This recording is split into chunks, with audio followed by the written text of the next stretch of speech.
they say some things. Hello. Adventure. Love. Connection. Risk. Passion. Revolution. Play. Life, the Archetypal Tarot Podcast.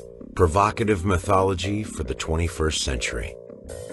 Hello, Julienne here.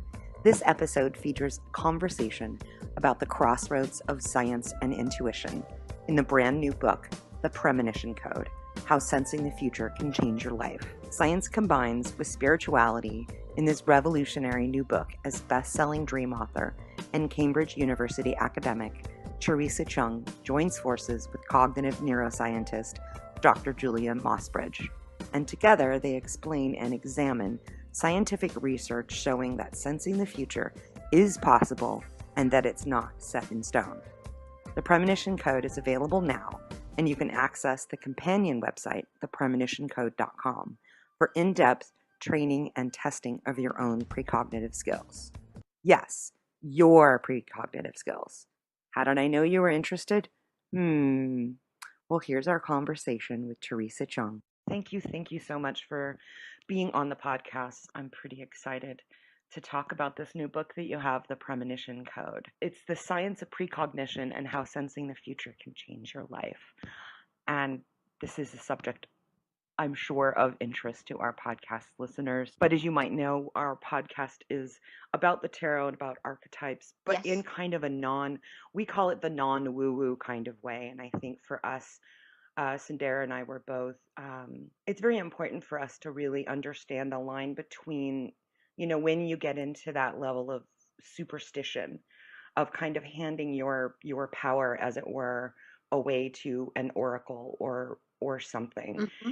And I really appreciated in your book how you approached the idea of precognition and its relation to the scientific studies and things that have been done. Yeah. So if you could talk a little bit more about sort of your point of view in kind of speaking to that, because most of us, we all have intuition, but it can take us down a rabbit hole that's not helpful.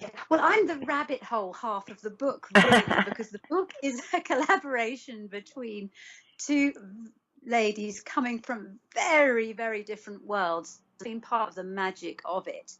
The dominant voice is Dr. Julia Mossbridge, who is a neuroscientist and a fellow of the Institute of Neurosciences, who's been published in the American Psychological Journal and is known as the Time Lady, the precognition expert. Her studies and research into precognition have made it into scientific journals. And her book last year, Transcendent Mind, was published by the American Psychological Association and broke new ground, caused quite a lot of controversy because it was the first for the American Psychological Association to publish a book about transcendent states, i.e., separate from your body, consciousness existing separate from your body. So you can imagine in the scientific community, how controversial she is, but also what I find very enjoyable about Dr. Julia is that she's able to have a foot in both worlds. She studies all this that we work in, but she also is highly respected in the scientific community. And I think that's very, very powerful now, because I think the future of our movement is merging science and spirituality. So I'd been following her for a while and looking at her research, because one of the criticisms I got in my writing, because I'm not a scientist. I mean, I studied theology and religion at Cambridge. I'm an intuitive. It's all about personal belief. A lot of my books are collections of stories that people have had, that they've encountered heaven or they've had glimpses of the future. Exactly. So I'm so unscientific, it's not true. But the criticism I got when I went on social media was, where is the science? It's all very great what you're talking about, and you're bringing some academic credibility to it because of your background, your academic background, but it's not scientific. And I got hounded with that, and I got fed up. So I went on a search to find scientists who, and of course, someone like me trying to find a scientist who would be willing to collaborate with me was quite something. But initially I approached the Institute of Noetic Sciences, and I got the whole science team actually on board, because I asked them to post on my reader page on Facebook 2 minutes talking about their research. So you had great scientists there like Dr. Dean Radin, Dr. Arnold DeLorme, Dr. Helena Wame, Gareth Yont, Julia Mossbridge. They all Cassandra Vietan, all talking on my page about their research into the paranormal. And for my readers, that was quite a revelation, because we'd all given up thinking there was no science. And here was me saying, look, credible scientists today are studying consciousness and the idea that a part of you can be separate from your body, or glimpse the future, or experience the paranormal. And it was amazing. And I got on very well with Julia, because my most best-selling book is about dreams. I wrote the Element Encyclopedia of 20,000 Dreams for HarperCollins, and she is the dream expert, the scientist of dreams and precognition at ION. So obviously there was a natural sort of connection between us because of that. And I started to ask her to do quotes for my books, or I say, I'm going to quote you in my next book, or I'm going to interview for my next book. And that, you know, the reception was very good. I put her on my website, and then I thought, precognition, because my publisher was wanting me to write a book about intuition precognition. And then I suddenly thought, the person who studied it properly, maybe they should write it, because I have approached it in the way I approach all my other books: anecdotal, gentle exercises based on personal experience, you know, timeless wisdom, which is all wonderful and has a place. But I was trying to move things forward. And however the Premonition Code does, I'm proud of it, because it's kind of first of all, it gives credibility to all my other books, I hope, because it's showing that there is science about what I write. Mm-hmm. But also I hope it moves things forward. And when New Scientist magazine, an American scientist, requested a copy, I nearly fell asleep. Can you imagine? Wow. I write about angels. I mean, they were thinking of doing a feature about it. It didn't transpire in the end, but it was because Dr. Julia Mossbridge was involved, and it was an interesting prospect. And I'm hoping in time that maybe one day New Scientist and American Scientific will do something about these scientists. But the fact they even requested a copy, we felt job done. We are getting what we study and write about and live and believe on the map. And the reaction to the book has been quite fascinating in scientific circles. People are scratching their head, curious, but that's all I wanted. I wanted to move things forward. I mean, I could just spend the rest of my days, I'm very blessed, writing books about intuition and about dream interpretation, but it would be on the same path. And I wanted to just sort of take things up a notch. But this book, some of my readers are a bit confused with it, because this book is very scientific. It's Mm-hmm. not a comfort read. You know, a lot of my books I write to help you feel better about yourself, maybe, or to have, you know, connect with your inner wisdom, etc. This book does it to a certain extent, but first of all, it's like going back to university. You're going to get a physics lesson. You're going to learn about the science of time. And how is it possible for a premonition to happen? And Julia tries to explain it. And that was my role, was to try and get her to explain it in a way that I hope the general reader can understand. But every point we make in the book, as you'll see in the back, the resources, is backed up by a solid study that's been done. This is not woo, this book. This is based on solid scientific research. And then we thought we'd take it one step further, and we would develop a website, www.thepremonitioncode.com. Now, the website is Dr. Julia Mossbridge's home. I'm just floating around there talking about the book and the vision, etc. But Dr. Julia Mossbridge, with her coding team, has created what we believe is the first of its kind, a scientifically validated precognition training program.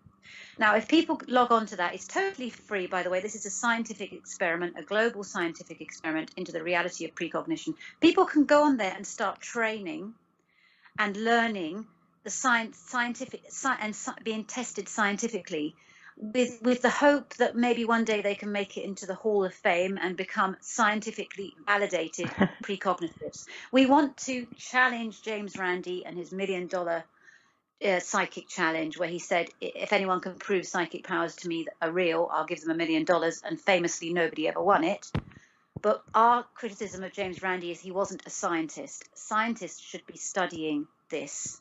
Scientists like Dr. Julia, who are objective. And we hope that that's what we've provided there, so that if somebody makes it to the Hall of Fame, it is scientifically validated, because there is no possibility of fraud, cold reading, or all these criticisms you get for usual psychic testing. Sorry, I've rambled a lot.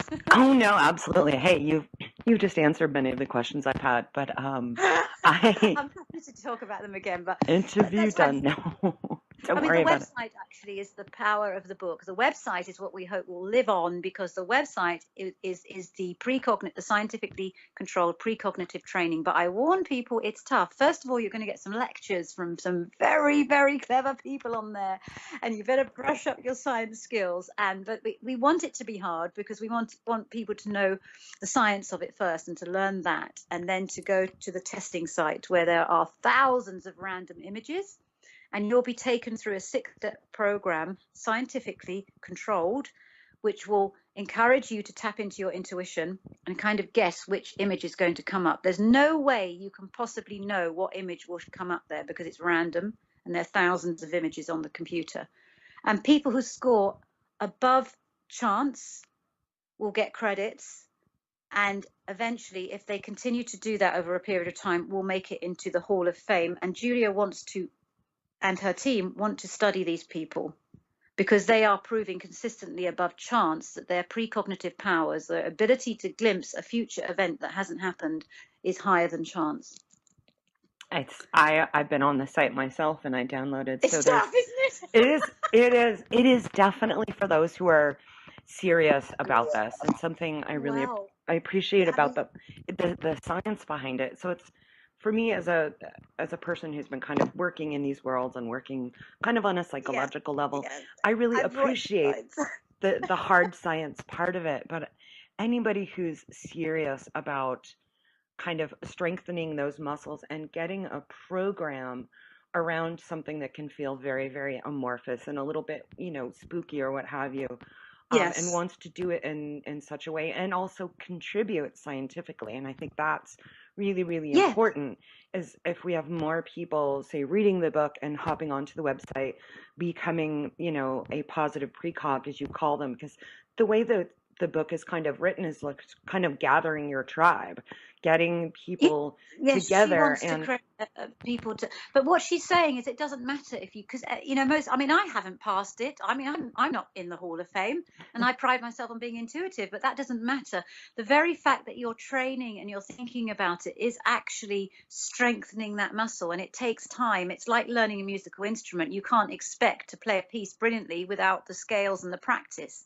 And it's exactly the same with this. And we are encouraging people, every time you go on and do these testing, your score will be collated, and we will be part of the scientific database that they've got. So you are actually taking part in a scientific study. Is precognition real? Every time you do it, and you getting it wrong is just as valid and useful information as people, scoring higher. But just because you don't score high first time, please don't worry. It can take a long time, and Julia encourages people to practice every day and do the same test, because you'll get familiar with how it's done, and you will find in time, if you stick with it, and we've seen this with people, test subjects, they improve, because precognition's like that. The more you think about it, the more you focus on it, the more likely you are to become intuitive. And that studies have shown that as well, that people who spend more time focusing on it and thinking about it tend to improve over time. I agree, and it's something interesting that happened to me when I've never really had a precognitive dream that I'm aware of or that I could go back and note. But as I'm reading the book, about halfway through, I would have dreams that I would remember, because I understand that if you're not paying attention to something like dreams, you're probably not going to remember them. And there's methodologies to remember your dreams, right? So, you do certain things. But just because I was reading the book and thinking about dreams, I started having these really interesting, very, very memorable, I call them right before you wake, because it feels like I just finished having the dream and then I woke up and I was able to retain it. But they became kind of Jungian precognitive dreams, or that's the way I looked at them a couple days later, because they were mapping to things happening in my life, but it was highly symbolic, not exactly literal, but there were always literal pieces. And so I kind of hold those as interesting. I don't flip out and go, oh my God, that was a precog dream. I went, ooh, interesting. I just started really paying attention to my dreams because I'm reading this book. And then I would have these very, very, very powerful dreams. And they weren't giant events in life, but they were things that are actually happening. And they were, at the end of the day, beyond a novelty. They were like, that's really helpful. Like, I just got this sense of like, that was incredibly helpful to me. And it was just Yes. from reading the book and going, ah, yes, I need to put my attention on this, and what we focus on grows just naturally. So Yeah. What you focus on, you draw to you. Exactly. But the powerful message I want to give across, and that's actually my role in the book. I do kind of feel a bit like the light relief in the book, because Julia actually is a very intuitive woman, and she actually dreams for a living. She's a bit like an oracle. People will ask her questions, and then she will go to sleep and give the answer through the dream. She dreams every night, and a lot of her dreams have actually helped people make important life decisions. I'm not that gifted at it, and so through the book I say, look, hang in there, don't despair, because I have my moments of precognition and intuition, but the great majority of the time I'm a bit like the reader. Hey, this isn't happening. So I don't want people to despair, because it's all a journey and we're all at different stages, and not for people to feel bad because they're not getting the hit. It's the last thing we want. We're just saying that the more you focus on this, the more exciting your life will get as well, the more thoughtful you become, because you'll be thinking about what kind of future you're creating, because it's something we hope the book would encourage people to do, was to think more about their future and to make friends with their future self, which we do believe exists in some realm, that, you know, everything's on a continuum, that all selves, you know, it's not linear, it's like a loop, and to kind of make friends with your future self and treat your future self with care. I mean, that's quite a sort of like strange concept to get your head around, and people probably look at you and think, what are you talking about? But we have this exercise, the higher your future self handshake, where you kind of like say to your future self, we're going to take care of each other, right? Future self, you look out for me and I'll look out for you, and we're going to create the best possible version of me that we can through working together. And not being frightened, because a lot of people are frightened of the future. Let's not be frightened of it. Let's make friends with our future. Because if you look at all the scientific research, past, present, and future, they are not what we believe they are. All our ideas about that are now being changed by the way science is developing with quantum theory and everything. We need to radically rethink our approach to what is the past, what is the present, what is the future. I get in my layman's terms, I always think of linear time as being the thing that prevents our brains from melting, because our brains are wired for order. It's a survival mechanism, and it's how our brains kind of sort through things. But where we're in our dreams and where we go with our memories, we know that past, present, and future merge. And every near-death experience that I've recorded, that happens, that there is no past, present, future. There is no time. And this is very, very tough stuff to get your head around. But science is starting to show that that is actually more real than our idea of linear time. Right. And I think that's what's so cool about books like yours. And you do an exercise, and this is something I started doing immediately, because I hadn't done it in, I didn't have the specifics that you laid out, and that is the handshake. And the way I interpreted it, and I started practicing it for myself, was really before I did anything, before I drew a card or before I did a practice, I would, I kind of blended in the Jungian active imagination piece with it to make it a little bit more real. Brilliant. But I would sit in a chair and be like, this is my rational egoic self. And I was like, this part of me is important. This is what's walking around most of the time, right? This is generally what people are meeting on a regular basis, or where I feel like they're meeting, right? So I gave honor and recognition to the egoic rational self. And it's like, that's really important. I need rationality. My ego is part of who I am. And then I sat in the other chair, either literally or kind of in my mind, and was more of the soul spirit self, the future self, all of the realm that I'm not normally accessing, the more ethereal realm, and said, you have the keys to these doors. I really need you. We need to be in partnership. And so I'd have a little dialogue where both got honored and where the sort of the tasks were divvied up. Where it was like the rational bits and these bits are here, but also recognizing that this part is very limited. The other can see it all. That was incredibly helpful. That just that Yeah. exercise in and of itself, because I don't think we do that very often. But that actually, as I led into other things that I was doing and the exercises, that made a really big effect. Your website wasn't up yet, so I was using the app that IONS made, PsyQ, which I believe Dr. Mossbridge is Julia's involved in. inherited that now. She is now going to be called Psy3. Julia has inherited that now. Oh, good. She owns it now, so I think that will be available on the website too. Yeah, that's fantastic. Well, because it's on your phone, and I found it very, Yes. very handy to have there, and the exercises in that. The listeners could definitely check out the app. We'll link to it in the podcast notes. But that is like a very quick way to sort of tune in to, and it gives you immediate results. I think there's 10 little exercises in each section. But it was brilliant in a way that I could see that I was creating that partnership together of, let's just say, mind and spirit or soul that really, really made a difference. And I think for myself, I noticed that my intuition was more available and more heightened. Like I could get a sense of what it was, because I think where most people struggle with their intuition is when you really, really need an intuitive answer, but things in your life are a bit out of control. That's when you need the intuitive answer, but because you get so much anxiety, sussing out where that is can be really, really tricky.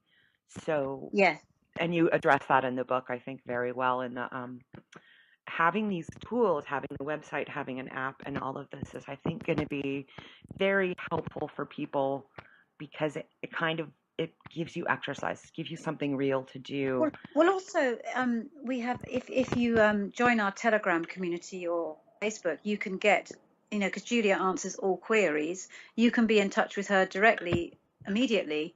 It's very intimate. We have a Telegram group where people are chatting right now. I'm looking at my phone, and, you've got people there talking about their development, and I think that's lovely. She's already building a community.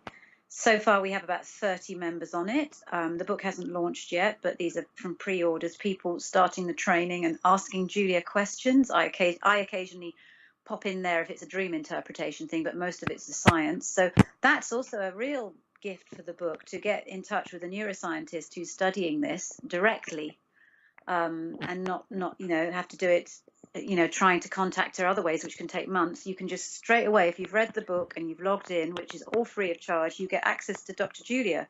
And, unless we get that inundated, that will continue, because we realize that this is a niche topic, precognition. So we don't think that she will get inundated, that hopefully there'll just be enough that people can feel that they're actually in touch with a teacher. So if you're struggling with something, you can say, hey, Dr. Mossbridge, tell me what I'm doing wrong, or help me. It's like going back to university. It's lovely. It really is. And so I've had a question. I don't, off the top of my head, I don't recall it being answered in the book. So the word you're using premonition and precognition in the book. Yes. I always struggle. I have never really thought of myself as precognitive. And I don't, I've never really hung a shingle saying, hey, I'm a psychic intuitive, but I certainly have done readings for people. But I keep a lot of my psychological training and archetypal symbols, because to me, symbols are the language of the soul. So they use the rational mind, but they kind of belie it at the same time. So is there, in your experience, is there a difference between intuition and precognition? Okay, I get asked this all the time. I know. Yes and no. Basically, intuition is a sort of the beginnings of precognition. Precognition is basically intuition plus. It's the super advanced level of intuition. Intuition is a hunch and a sense of what you should be doing. Precognition is an absolute knowing, and the defining feature of precognition, we talk about this in the book, when you have a genuine precognition, There is no hesitation, and you typically want to take action. When we have intuition, it's more of a thought thing that maybe I should do this, whatever. But when it's a precognition or a premonition, people take action. For example, they head in another direction, or they decide they're going to contact someone. They're thinking about contact because their premonition has suggested that they would. If your precognition is followed by action that you take, and that action proves to be true, that is precognition. Intuition is more a sense. So I would say it's like the seed, whereas precognition is the flowering plant. I like so it's that. all the same. It's all the same. And also precognition now has become the scientific term for almost all psychic abilities. If you go to scientific journals and academic journals, precognition is the term that they use to describe clairvoyance, sixth sense, gut instinct, all these things. It's become almost like an umbrella term in the scientific community. So we don't want people to get too hung up on that, but just to think of it that if you're talking scientifically, talk about precognition. If you're talking from a spiritual perspective or personal perspective, talk about intuition, because people will understand that more. Yeah. Oh, no, that totally makes sense to me. And just the word itself is very sciencey. Precognition. It kind of, yes, it really, it brings it back to the, the scientific, what we're able to study. And now that more and more scientists, and I've heard of studies at Duke University, and I'm familiar with ions, and it's one of those things that science, it's amazing. Science moves very quickly and incredibly slowly, at the same time. It's paradoxical. So one theory, if it gets put out to the world and then it's proven wrong, because that's science, right? It takes a long time for everybody else to come around to understand that their held belief has been proven false a long time ago. I think that's one of the reasons why there's been such a resistance to studying the paranormal, because it kind of like throws everything out of the bathwater, because it overturns all accepted theories that science believes it has established. So I think that's one of the reasons for the resistance within the scientific community to take the paranormal seriously. But I'm so delighted that, especially in the last 5 years, there are so much anecdotal evidence now, which is data, that it's impossible to ignore. And it started actually with near-death experiences. Yes, that was the breakthrough with Sam Parnia, Dr. Sam Parnia. He doesn't even believe in life after death. But what was happening is, because he pioneered resuscitation techniques, and because of these innovations in resuscitation, people are coming back from the brink of death, whereas before they would have passed away and taken their stories with them. He was noticing that so many people were coming back with stories like this, and he thought, I've got to collect this as scientific data. Something is going on. And his studies were taken very seriously by the scientific community and the media, because it made it into all the national newspapers. His research into near-death experiences, and proving that 3 minutes after the body and brain have died, consciousness still is alive. How is that possible, separate from the body? And ongoing research is ongoing. And that, I think, was the trigger to start, telepathy, precognition, all these other psychic abilities, afterlife visions, all that, to study it scientifically. And it's very exciting times now to have, university departments looking into this, and not just from a psychological perspective, because that was the old argument scientists would do. Oh, it's a psychological comfort, form of comfort, etc. Near-death experiences are the hallucinations of the dying brain, all that. And now that is all being shown not to be true in various different ways. And Julia, with her research into presentiment is when the body senses something is going to happen before it happens. And her studies typically would involve that before a scary or a happy image is flashed on a screen, there's an increased heart rate before the scary image is shown. It's almost like the body knows which image is going to come up, and that's been studied. And her research in presentiment, which is precognition through the body, that's what's making waves in scientific journals, because it's showing that the body kind of knows before an event happens what's going to happen. I mean, you see that in animals sometimes as well. Yeah, and that's exciting to study. You know, that the increased sweating or raised heart rate before something happens, and that's been studied by Daryl Bem as well. And Julia Mossbridge is carrying on that tradition of studying that.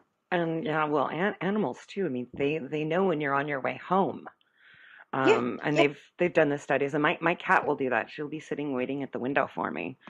And how did yeah. she know that I was driving up? And I've had my neighbor go, "Oh no, as soon as, she will sit in the window about 2 minutes before you drive into the lot." So it's like they Incredible, know. isn't it? They Yeah, incredible. know. It's They know, true. they know, but you know, in humans that there is that presentiment. It's called is real. And that is fascinating. I suppose as a tarot reader, you know, maybe there is a physical sense before the card is turned over what it's going to be. That would be an interesting study, wouldn't it? I think it would. I think it would be, and it's interesting because Cinderella's background is also in psychology, and she has her master's in counseling psychology. But she went to the she was studying, the Jungian, the more mythology and understanding stories and basically story based, how we tell our stories and intuition, and we came to the tarot more as storytelling and more as an analog to the hero's journey that included much more of the feminine and much more, we thought it was just a more interesting story and more applicable to people. And so I think both of us used symbol cards like the tarot and others to help draw out what's in your interior. So it's almost as if it combines both the story self, the intuitive self, and then the rational self, like, oh, this looks like this, so this is saying this.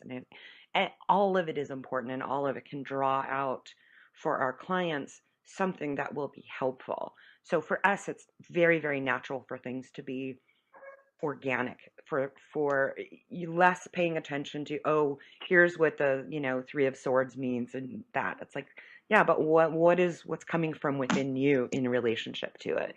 So Yeah. we've always done that and been fascinated with other methodologies and people who are in sciences. So this is a great topic for our show that combine both the rational. It's for me personally, it's great to have the validation of the scientific community, but I think Yes. a long time ago I was like, they'll come along. I didn't want to, worry too much about that. But It is. It's because of all the developments with quantum theory and everything. There's no way they have to. They have to go and analyze the paranormal and the invisible. And I also think the advent of more women in science is mm-hmm. pushing this movement towards. You have to acknowledge the importance of the inner world, feeling or separate from the body, because when it was more male dominated, the scientific community, it was very external. And I think that's actually very interesting idea that with more women in science now, that we're studying more the feeling, the inner world is given just as much importance as the outer world. Because after all, that's what noetic means. It means Mm-hmm. the inner world, the inner wisdom, which of course in tarot you would be tapping into all the time. Yes, and I think your book does a very, very good job of having and the language we frequently use, and more often recently, we use the archetypal masculine and feminine. So the Yes, interiority and exteriority, the relationship side, as well as that kind of like rational side, and it's as Sting said the other day, the future is female, and I'm like, good on you, Sting, thank you. But it there's is. so It's much that we have lacked, and I think I would say the future is feminine, at least for an epoch, but that includes men, and that includes the archetypal masculine discovering its innate femininity. So exactly, the exactly. Yeah, I do believe that, and I think scientists like Dr. Julia are kind of leading the way in doing this and showing the scientific world. You cannot ignore the interior world. You cannot ignore these transcendent experiences that people have. You cannot ignore the world that is separate from the body. Dreams, hunches, intuitions, feelings, these cannot be ignored. They are as real as the physical. yeah. And that, I hope the Premonition Code pays homage to that, because that's what we want to show. in our very sort of like unique way. It is a very, very unique book, and we hope one day it'll become a bit of a cult thing because you've got an angel lady working with a neuroscientist, two worlds together. No, I love it. I love it for that reason and what it brings to the reader and people interested. So this, like, it's definitely something I could see people sharing with their friends and their partners to Yeah, say, but it comes with a warning. It's a tough read. It- I'm not going to lie about it. I'm going to be absolutely honest. It is tough. You have to wait. You have to read it, and it's going to wake your mind up, especially if you're not scientific. And going on the website is tough. But like anything in life, there's the challenge there of trying to understand it. It's a bit like watching the Matrix movies. You know, you have to watch them several times to really understand it. And it's the same with the Premonition Code. it's true. I'm glad you said that because it's, to me, it's not a bug, it's a feature. And it did take me a while to read it. You and I think, got connected together months and months ago, and I had the ebook, and then I was like, can you get me a paperback, because it's really hard to read this on a screen, because it really is. And the paperback helped a lot, let me tell you. So I could just bookmark it and put it down, because I'd be like, Yeah, my brain is you've full. got decades of research there, Dr. Julia's research, and even the footnotes are, you've got basically, when you read this book, you'll know more about precognition than anybody on the planet, really, because it's all in there. It's great, You and know, if you want to know where the science is at. It's only like 211 pages, so I don't want our listeners to freak out and thinking that they're going to get this big bug squashing book. The co-author's saying, "Look, I'm struggling to understand it sometimes." You know that you're in for a bumpy ride, but enjoy it, because life, things shouldn't be always so easy, and it's good. It's good. Take your time with it. Enjoy it. And also, if you have queries, Dr. Julia and myself are available online to answer, and we will answer, as unless it gets like massively popular, we will answer everyone who has queries and is struggling with it or wants to be pointed to a resource. And it's all free of charge, because I say this is our vocation. For Dr. Julia, science is her vocation, and with mine, it's spreading the word about the paranormal. We do it from the heart, and it's simply to push the movement forward and to gather information and to help people learn about it. That's why we do it. So my advice to our listeners is hop on this really soon, because it could get incredibly popular and you won't be able to you won't get Dr. Julia or Teresa. Well, then she's got a team of people. I mean, she has a team of scientists. Yeah, no, and having that out there is massively important, because you can just be alone in your corner reading the book and going, but this resource is there. So I think it'll do well, and it's most definitely worth a read, and using it as a resource as well. So it's got, the book has legs, as we like to say. It really, it's a resource. If in your research or studies you want a resource where everything is gathered together about precognition in an easy way, it's there. All the the footnotes have got all the key studies in the last 10 years, 15 years that you need to know about. And the key names as well. I mean, we've got people like Ed May in the book, Joe Mockneagle, all these, and Julia has lunch with these people. That's the world she mixes in. Like, she's at a big conference this weekend talking about precognition. She was recently at I believe at Harvard lecturing about it. So she mixes with all the people who are working in this field. So, you're getting what is typically hidden in academic journals or scientific journals, because it is they keep it all secret, what they're doing, what they're developing, and this book tries to open it up. Oh, that's wonderful. I think the timing is perfect too. I think it's wonderful that at the end of 2018, or towards the end of 2018, that we have this lovely blend of hard science with intuition stuff and precognition, what we've always known, and validation's important, but also as a resource. So thank you so much for being on the podcast. Absolutely. And we will make sure that everyone can get a hold of you and have more information linked in the episode notes. And really, thank you for the great work you're doing. I mean, just all these people listening, thank you, because I know you do it from the heart too. And thank you. Thank you. We know you could have done something else with the last 40-ish minutes of your life, but we're so glad you spent it with us. Be sure to check out the Premonition Code and connect with Theresa and Dr. Mossbridge on their website. Links and such are in the episode notes. And find us on Facebook, Twitter, or Instagram and let us know what you think. We always love hearing from you. And if you'd like to become one of our most favorite people in the world, become a patron. Just visit tiny.cc/tarot and you too could be like these awesome humans: Sarah, Geneva, Richard, Hillary, Kat, Peter, Rash, Christine, Allie, and Yvonne. Thank you guys. Your support makes all of this happen, and you make us smile every day. Produced by Both And Media. Theme music by The Lunar Group. Aloha.